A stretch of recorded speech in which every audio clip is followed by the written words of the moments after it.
back. WNST, Towson, Baltimore, and Baltimore Positive. We're into the holiday season. I'm even listening to some Mariah Carey. We're going to make our holiday visit and our holiday crab cake at Pappas in Cockeysville this Friday. We're going to do it a little earlier, noon until 3 this week. Going to be joined by Jim Reese from Offa Kerman, as well as Leonard Raskin, our partner from Raskin Global. We talked about owning and renting last week. And Mike Bordick from the Baltimore Ravens. We are letting ourselves play. It's all brought to you by the Maryland Lottery.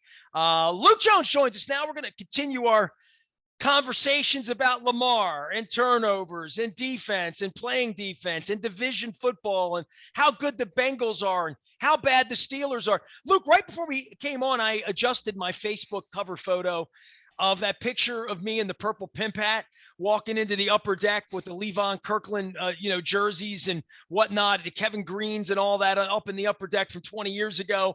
It's been a long time since the Steelers were not good, not good.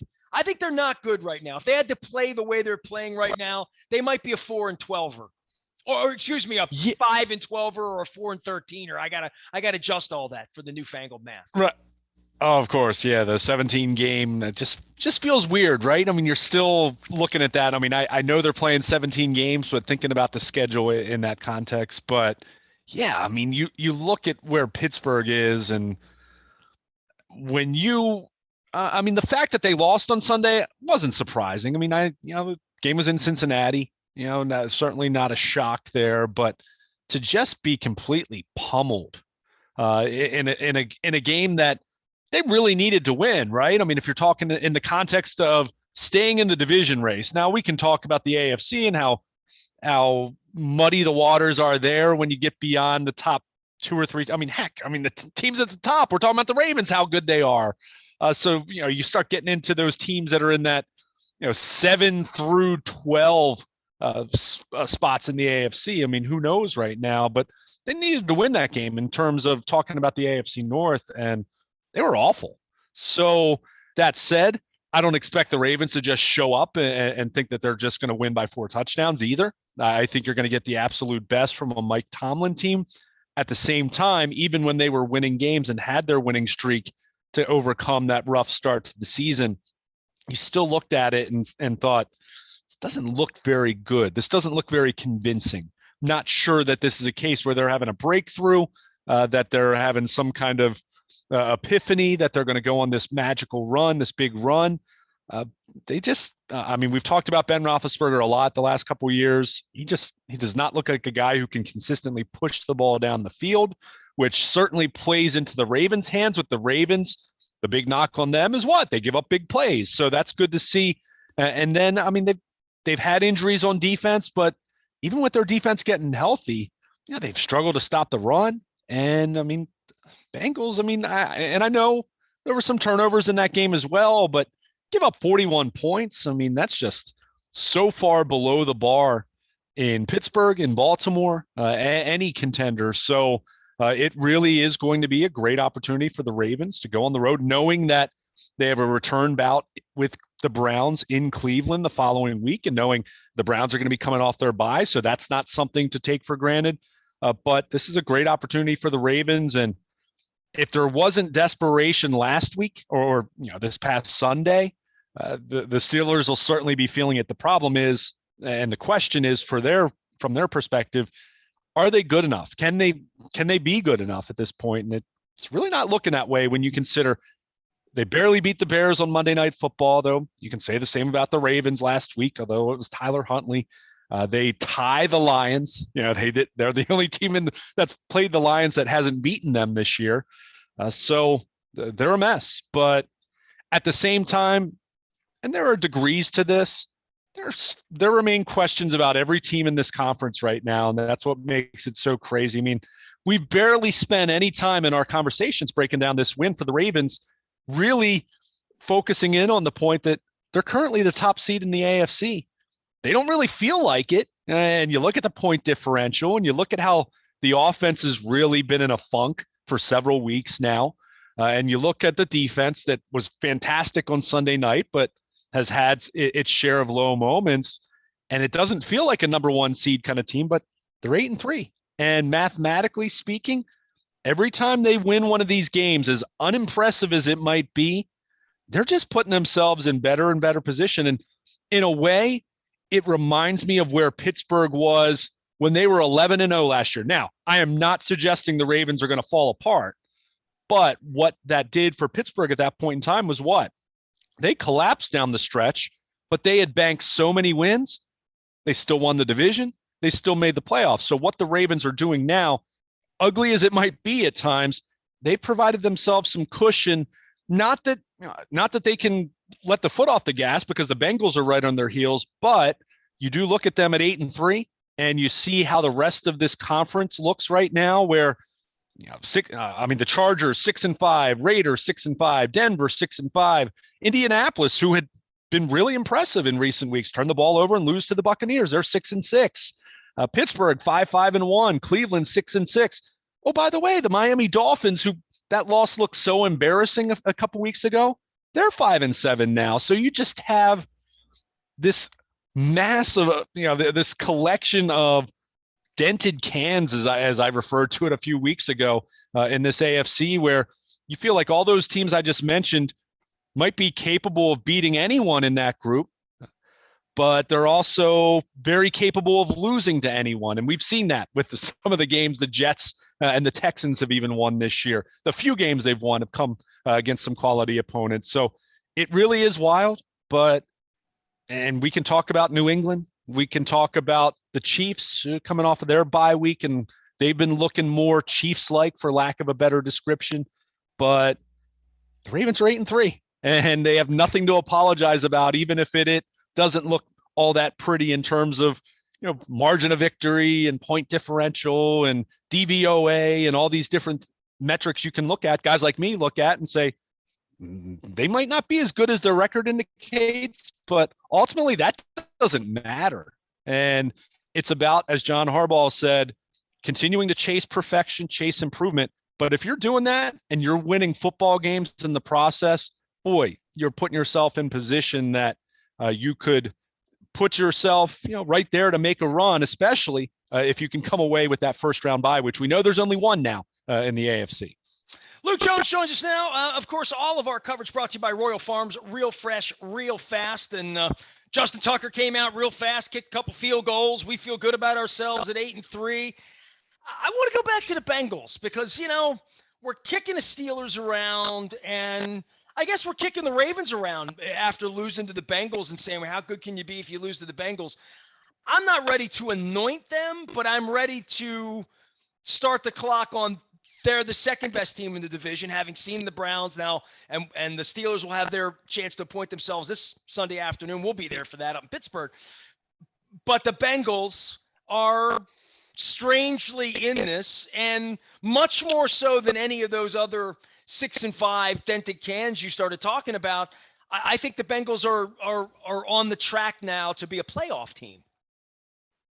Yeah, it feels that way. And I think you really look at what they did the last couple of weeks. I mean, we mentioned blowing out Pittsburgh, and then they go to Las Vegas and they beat the Raiders, who, even though I wasn't expecting it, I mean, look at the Thanksgiving win the Raiders had in Dallas against the Cowboys. They beat the Raiders by 19 and played, and in that game really played a pretty strong second half. So, they've had their up and down moments. They come off the blowout win over the Ravens, and then they inexplicably lose to the Jets, and then they get completely destroyed in their own stadium by the Browns.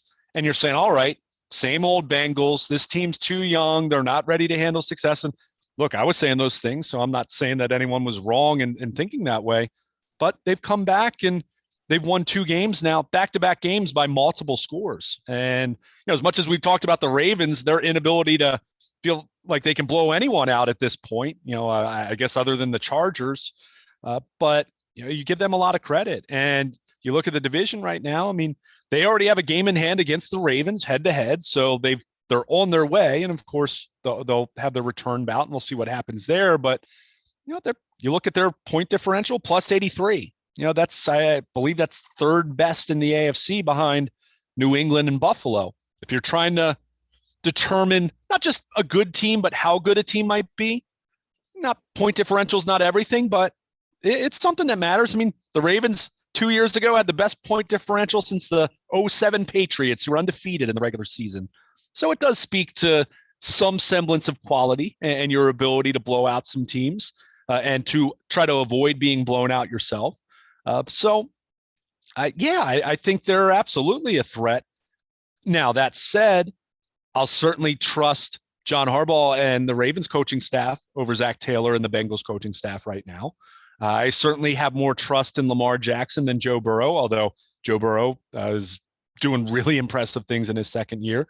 And I mean, Joe Mixon was huge for them against the Steelers. Well, we just saw the Ravens shut down Nick Chubb and Kareem Hunt. So, not something to be afraid of. I don't think the Ravens have any reason to fear the Bengals, but I'm in complete agreement with you from the standpoint of what we've seen out of the Steelers and the Browns for the most part. I think you look at the body of work, the Browns have had a couple great performances and a lot of lousy performances. And Pittsburgh's had some okay to good wins, and they've had a lot of uninspiring. Now, they haven't had a lot of blowout wins until what happened Sunday, but I think you just look at the collective bodies of work and you have to put the Bengals right there with the Ravens. I think that's what, even putting aside the head-to-head, just look at the whole body of work and you say, yeah, they've looked pretty good. And no one thought that. I can recall us talking in the preseason where, we were talking about, okay, Ravens, Browns. You and I debated a little bit as far as whether Pittsburgh was going to be right there or a step behind. Was Big Ben washed up? All of those questions. And we kind of just mentioned the Bengals in passing. And I feel like I'd throw them a bone and say, I think they'll be better later in the season when Joe Burrow has more games under his belt. He's further removed from the knee injury, but you have to give them a lot of credit. And they absolutely are a major threat. I mean, they're one game behind the Ravens and they have a head-to-head tiebreaker right now. So the Ravens can't afford to slip up in that way. And when you look at the entire AFC right now, both of these teams seem to be in pretty good position to secure a playoff spot, whether it's winning the division or being one of the 3 wild cards. Luke Jones is here. He will be there all week long. We're getting you ready for the Pittsburgh game and watching football, talking football. Luke, I watched college football Saturday, like the whole day, like Iron Bowls and stuff. My boy Bernard McKinney was down there wearing an Auburn jersey, and then Harbaugh's brother got his bad self off finally in winning.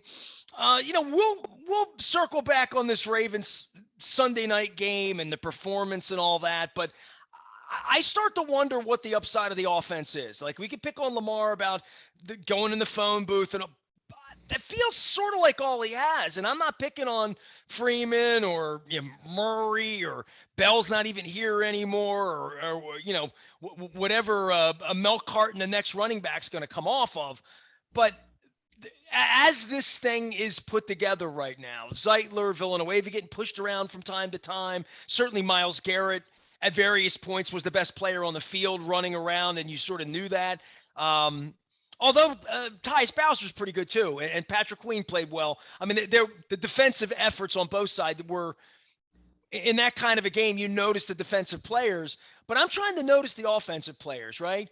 Bateman, Brown, obviously Mark Andrews is the binky in this offense at this point. But when it really comes down to, all right, maybe they have a 13-point lead in the fourth quarter one of these weeks. What's going to be their go-to to have that 7, 8, 9 minute? I don't know that they have that in them, that kind of drive to ball possession, move the chains, other than, and it's clear when it happened in the fourth quarter. You and I were sitting there. We elbowed each other. Oh, here we go. Lamar back to 2018. Snap, look, run, design play, find the hole, do whatever the hell you need to do to get 10 yards on the next 3 plays, burn the clock. We got to win and get out of here. That's Lamar's role now. That was Gus Edwards before. Yeah, and I mean, they've had a couple long drives here recently. I mean, go back to the second quarter. I mean, the 25-yard, or they couldn't score from the 1-yard line. What was that? 17 plays, 59 yards, 8:41. So they have that. But it feels, I don't want to say it was easy 2 years ago when they would do those things, because it wasn't. What they did was really, really impressive and really difficult to do. It's why you don't see teams have that kind of point differential and have that kind of production year in and year out, especially doing it via the ground, because it is more efficient to be able to throw and move the ball through the air rather than 4.5, 5 yards a clip, which are what the best rushing attacks do. But it's so much more of a grind. It's so much, it's clunky, right? It's disjointed. They'll run okay for, some spurts here and there, but you're not seeing that consistency. And again, you have that 8+ minute drive. You can't put the ball in the end zone. Well, that might work when it's Baker Mayfield and this Browns offense that has been pretty woeful for the last 6 weeks. But you run into Kansas City in January, you run into Buffalo, although the Bills offense has been up and down. I mean, they played well this past week, but you run into a powerhouse that is capable of scoring more quickly. That's a deflator where you have the ball for over 8 minutes, you only kick a field goal, and then your opponent marches down the field and scores a touchdown on 4 plays. That's a different animal. That's a different dynamic. So they've got to figure out a way to be able to start a little bit faster. We've talked about that a lot. I don't know if it is trying to change your tempo a little bit, going up tempo, no huddle a little bit more. I don't think doing that a lot is necessarily the answer, but I think that a change of pace would help them. I don't know what you do with your running game at this point. I mean, like I said, it's been functional enough at times, and even with the 4-minute offense at the end, it was Lamar, but Freeman had a couple decent carries over that time, and they were able to take time off. We talked about in Chicago, Freeman and Murray did just enough to kind of sort of keep them on schedule. They weren't in too many third and really longs, but again, it's one thing to talk about this when you're navigating Miami or Chicago or Cleveland, knowing you're going to be facing the Packers, you're going to be facing the Rams, although the Rams certainly have had their struggles here of late and have lost some games, knowing that you're going to be playing the Bengals in Cincinnati, knowing you still have Cleveland on the road. I mean, these are going to be some tests, and certainly they're going to have to be more consistent. And if we talk about what really matters, and look, they're 8-3 at this point. I felt strongly before Sunday's game, they're going to be in the playoffs, barring something very strange, whether it's winning the division or whether it's being a wild card. When you're 8-3 at this point, barring a Steelers-like collapse a year ago, they're going to be in the playoffs.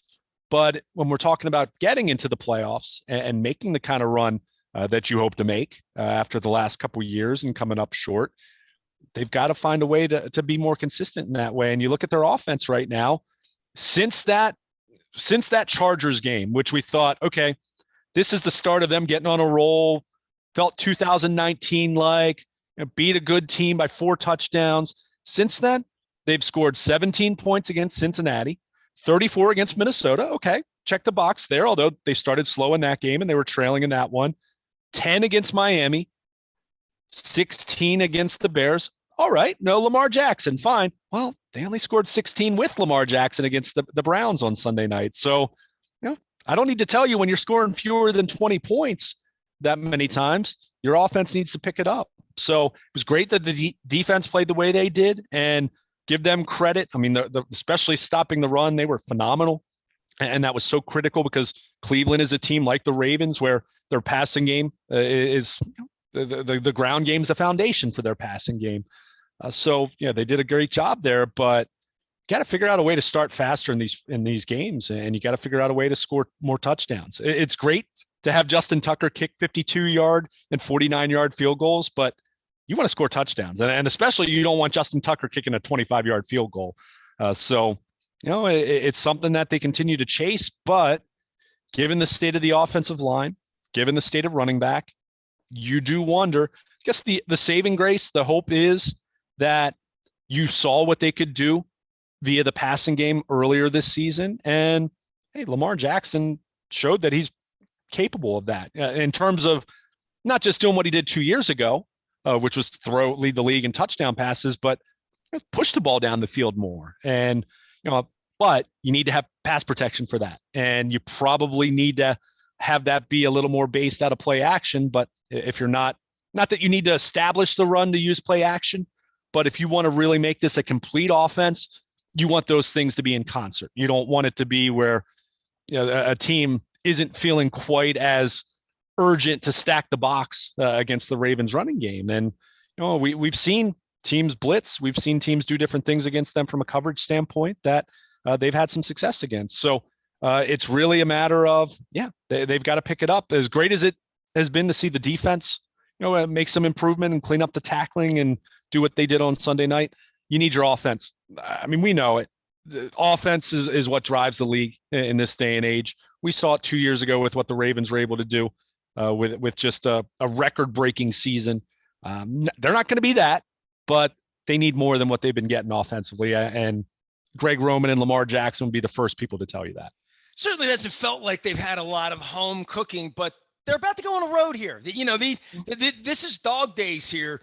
40-degree days, going out to Pittsburgh, playing at when the sun's setting, going to Cleveland, playing after the sun sets. Like the whole bright lights of all of this for Mayfield too, who's on all these commercials and stuff. Lamar's not in everybody's face all day long, maybe on the Madden cover or whatever, but it is amazing Baker Mayfield running around sort of like RG3 doing commercials and all of this stuff. And the bright lights are on the division now the next couple of weeks. And it is interesting that we've talked as much about Joe Burrow here as we have about any of the rest of these, because I feel like the threat at this point, and maybe I didn't feel that way until it was 14-3 and 21-3 and 20, until they were piling on Pittsburgh. I started to really believe in the Bengals. And I think on the short track here, this Ravens schedule, and we can diminish Pittsburgh all we want on the week to go up there. If you and I are driving down the mountain with a victory on Sunday, and I feel like they better, but and I don't think Roethlisberger has anything left in the tank, but I've been saying that since like 2008. So I don't know how that goes, but I know these division games tend to trip you up, and a house of mirrors a little bit. You start believing things that aren't true, that maybe I believe about the Bengals today based on one thing, or maybe what we believe about the Browns based on what we saw on Sunday night. But the schedule's going to get rough here. And I look up at the Packers coming. I look at the Rams, who are going to need games. And I think to myself, this is very playoff-esque. It feels like there's a lot of stake here at 8-3 to stay ahead of school, because if they start to fall back to the pack, to me, this is already, as it is, this is going to be tough for them to win 3 games in January, against pick New England, Buffalo, Tennessee, Chargers. I don't know who it's going to be, but they're going to have to win these games in a row in January and stack those wins. I don't know. They feel like just another team to me, and that's 11 games into this. Yeah, and I mean, again, I think we could say that about the entire AFC. I mean, right now, New England feels like the team that's really coming on. Kansas City, kind of is out of sight, out of mind this week because they were on the bye, but certainly New England they has that better. thing like when the Yankees bring the pinstripes in, like they have the uniforms, like literally they do. The Patriots, I mean, that defense is playing at a very high level. And I mean, they've got a rookie quarterback who is doing, he's making plays. He's not wowing you, but he's making plays. And it's easy to say a rookie quarterback's along for the ride, and certainly their defense is driving what they're doing, and they can run the ball well. But Mac Jones has made plays. So if they come in here January 23rd in the second round game because they won the first week, beat some also ran, beat the Dolphins or whoever sneaks in, right? Yeah. Like I them coming in here, that kid won't wet himself. I don't think, and Belichick will coach the thing up and it'll get a head game. They've never come here, as much as we're like a head in school now, and we feel like we might be the higher seed. We might have to go there. And that would really be problematic for me. And not based on the rain game last year or any of that. I think the Ravens going on the road with this particular group right now, I don't know. That feels problematic to me in late January, to think that they're going to have to go to Foxborough and Buffalo like that on that sort of a trail. They better keep winning, I guess, to my point. For me to believe in the Ravens, the games have to be here. Yeah, but I would also say, isn't that everyone in the conference right now, though? Is there anyone that's really saying, oh, we're fine? Maybe Kansas City, their fans, let's say, are saying that because, hey, they've been to back-to-back Super Bowls and they kind of deserve to feel that way. And they've gotten off the Well, they're mat. going to walk out But with that kid playing, right? That kid's going to sure. put a helmet on, and much like Lamar, but I think Lamar needs more. Yeah. And Mahomes needs more too. He didn't get any protection in the Super Bowl last year, or he would have won twice. Right. I mean, he's won it. He's done it before. But he's also failed on that stage, because of a lack of an offensive line. So, but that's everyone right now, and that's what's wild about looking at this conference right now, where we're spending so much time, and I don't think we're being overly negative. It's just looking at this, and again, looking at the game, looking at the body of work, and trying to let that play out moving forward as far as how predictive that is. I mean, I gave you the stat about the first time in the Super Bowl era that a team's, scored fewer than 17 and had 4 more interceptions than their opponent, and the fewer number 325 total yards, whatever it was, first time that a team's ever won. You can't count on that. You can't count on Justin Tucker's 66-yard field goals. You can't continue to count on fourth quarter comebacks every single week. When you're talking in the context of getting to January, knowing at that point, whether they're great teams or just other good teams like the Ravens, you can't count on that formula to think you're going to do that 3 or 4 weeks in a row in January and win a Super Bowl. Now, same thing could be said about any of these teams that have flaws. I mean, Buffalo just lost Tre'Davious White, who's their Marlon Humphrey on defense. I mean, that's a major loss for a really good defense. So how are they going to overcome that? I mean, look at the Titans. It wasn't just Derrick Henry. I mean, they've lost Julio Jones. They just put A.J. Brown on IR. I mean, their list of injuries is starting to rival the Ravens, and they're a team that's 8-4 right now. So you just they feel look like at the true dented can to me of all the cans. But I mean, everybody would look at the Ravens and say, "Oh, we're going to go play the Ravens without their running backs, without Marcus Peters, without Ronnie Stanley. Sign us up. We'll go play them. We'll be okay with that." But I think that's some hubris that's going to catch up with you though if you take Lamar Jackson too lightly. So I mean, but Derrick Henry's a different dog, right? I mean, and I guess for all of these stars and the best players, the Titans without Henry, to me, they can't win the Super Bowl. Well, and I mean, A.J. Brown now being on IR, he's going to come back, but are they going to be in a position where, and you look at the rest of it. I mean, Indianapolis, I think from a true talent level, I think they're better than 6-6, but they're 6-6 now, and you have so little margin for error that okay, even if Tennessee comes back to the pack in the AFC South, are they going to be able to win enough games and leave themselves enough space to navigate to the playoffs? Although I will say this, it was some poetic justice for the Colts. I'll give it a little cheap shot here. They were wearing the 1956 throwbacks on Sunday. Serves them right losing for wearing that and continuing to claim Baltimore's history as their own. It's something, look. Lenny Moore was on the sidelines, by the way. But that whole thing bothers. That's something. I was a baby when the Colts moved. I was a few months old when the Mayflower trucks left in the middle of the night. So I can't sit here and claim any personal firsthand experiences of the Colts.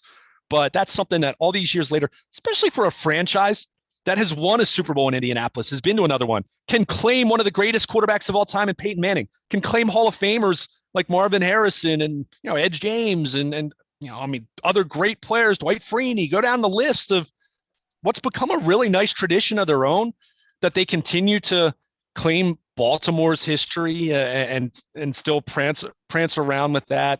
That bugs me. So it's glad to see Tampa Bay beat them. But put that point aside, that's a team that prior to losing on Sunday, saying, wow, the Colts are looking really good, but turn the ball over, they lose to the Buccaneers, and they're 6-6. I think they're a better 6-6 team than, say, the Browns at this point, or the Steelers at 5-5, but the math, is it going to add up for them? So again, we go back to, as much as we talk about a win is a win, every time you bank one of those wins, that's less work you have to do later on. That's a little more cushion if you drop a game to the Packers, or dare I say, even if you lose on Sunday to the Pittsburgh Steelers, even though you're not expecting that at this point, it just gives you that much more cushion. That's why I said you're number one seed in the AFC as you're going into December. Even if you don't end up there, they've done enough work now that it would take a whole lot of completely falling apart for them not to be a playoff team. But as you mentioned, the idea isn't just to get in, it's to position yourself to make a run. So yes, they got to get better in general, but every team in the AFC is saying that right now. And you want to have some games at home, at least, even if you're not going to get the number one seed, you want to win this division and at least be at home in the first round. I think that's absolutely critical for them. So we'll see how it plays out. But, you just look at this list of teams and I mean, there's something to dislike about every single one. I mean, even New England, who everyone's talking up right now, and we spent some time praising them, they've got a rookie quarterback. I mean, as much as he's done good things, what does that look like in the first round of the playoffs? Is that going to be real there? So, you go down this list and there's something to dislike about all of them. I still think, Kansas City at this point, I think the rest of the conference privately has to be thinking, all right, here we go. The Chiefs are coming, but they have 4 losses already. The Ravens have 3. And, it's a case of if you're going to run into them, if they continue this where they're playing so much better on defense, they're starting to figure out their offense again. And, if they can avoid turnovers, which they haven't been able to this year. But if you're going to encounter them in January, you'd much rather it be in Baltimore than at Arrowhead. And with the Ravens being 8-3, they've got the inside track. But as you pointed out, it's not going to get any easier. And as I said, as much as we are spending some time burying the Steelers, and I don't think they're very good. I've said that for a while now, but that doesn't mean that you're not going to get a great effort from them on Sunday afternoon. And I think the Ravens are going to have to go there. And I'll say this, they play like they did against the Browns, or they play like they did against the Bears, or they play like they did against Miami, they'll get beat. There's no question about that. So they're going to have to find a way to find a little more consistency on offense. And you're hoping on defense, you can continue what they've really been able to get that thing moving in the right direction again here over the last couple of weeks. We will be moving in the direction of Pappas in Cockeysville on Friday for the Maryland Crab Cake Tour presented by the Maryland Lottery. Let yourself play. Luke, I got my mask out here. I had it upside down the other day. My wife's making fun of me up at Conrad's, but I got it right side up. We're going to Pittsburgh. I got masks, man. We should have had masks all along. I used my cover picture of me rolling through there and old memories of Three River Stadium. This is the first time I've gone to Pittsburgh where they stink. We better not lose, though. That's all I'm going to say. Luke will be out in Owings Mills all week long. It's all brought to you by Royal Farms, real fresh, real fast, and the tasty coffee that kicks it 52 yards in my Cole Roofing mug here. We got a busy week, and I tell you what, we've had the mayor join us at Coco's 2 weeks ago. We had Harford County Executive Barry Glassman join us up in Conrad's last week. So the Crab Cake Tour is just going swimmingly. We're putting some more dates together. We're going to be in Catonsville at the Beaumont, kicking off my 30th anniversary on December 13th. That happens, but we're going to do that on the 9th of December. Next Thursday afternoon on the 9th, we'll be in Catonsville. Don Moeller's going to join us for that. We've got a litany of interesting guests, and then we're going to make our way over to Costas for the real 30th anniversary a little later on in the month. I got to get a date together. They have so many parties over at Costas. I'm like, just make sure you have the spinach. Make sure we have the crab cakes. We'll be all ready to go. A little crab imperial as well. After 30 years, I'll feel like a king. I am Nestor. We are WNST, AM 1570. Keeping it going during Pittsburgh week. We never stop talking. Baltimore, positive.